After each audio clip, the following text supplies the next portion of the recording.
Hello, church. This past Tuesday, Linda Hornsby and I attended our last meeting as members of the Board of Directors for MCCDC.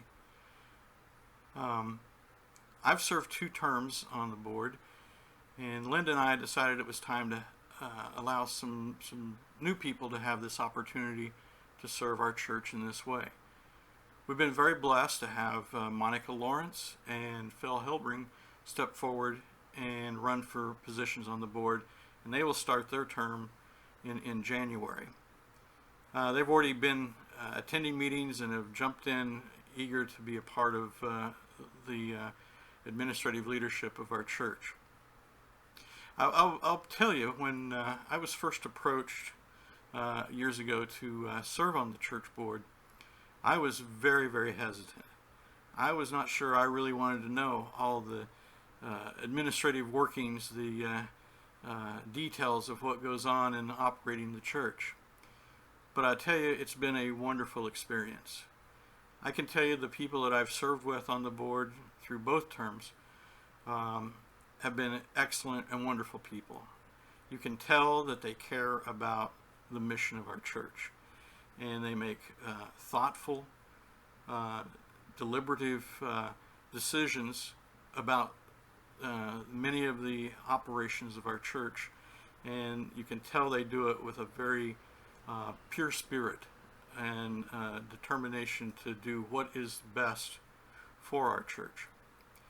I know that at times we make decisions that may seem wild in the moment, but end up being very wise in retrospect. One example is the decision years ago to invest in online streaming of our church services.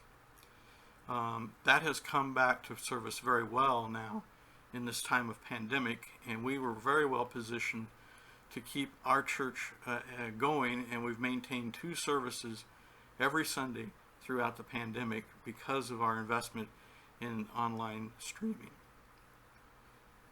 The other thing that I've learned in serving on the board is a lesson that Reverend Dwayne is quick to remind us of when we're considering financial issues or making some decision about the church, and that is that the administrative work of the church is spiritual work and spiritual activities.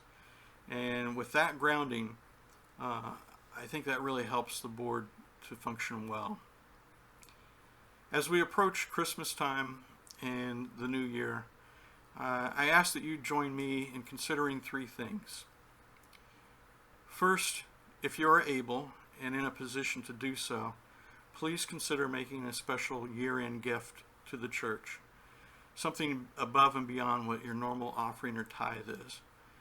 It's very important that we receive these type of giving and offerings because I'll tell you, it's been a really tough year for the church and for all of us, but also for the church, and it would be nice to get some additional end-of-year donations to help prepare us for the year ahead. The second thing to consider is join me as I reevaluate how I can continue to serve the church now that I'm not going to be a board member anymore.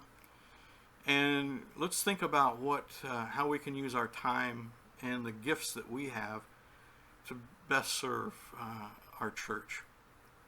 And finally, please keep each of the board members in your prayers. There's some very weighty and important decisions that they have to make, and I think it's important for all of us to lift them up in prayer as they go about doing the administrative work of the church. So with that, I wish you all a very Merry Christmas, and I hope that we get to celebrate a new year that allows us to put 2020 in the rearview mirror. Thank you.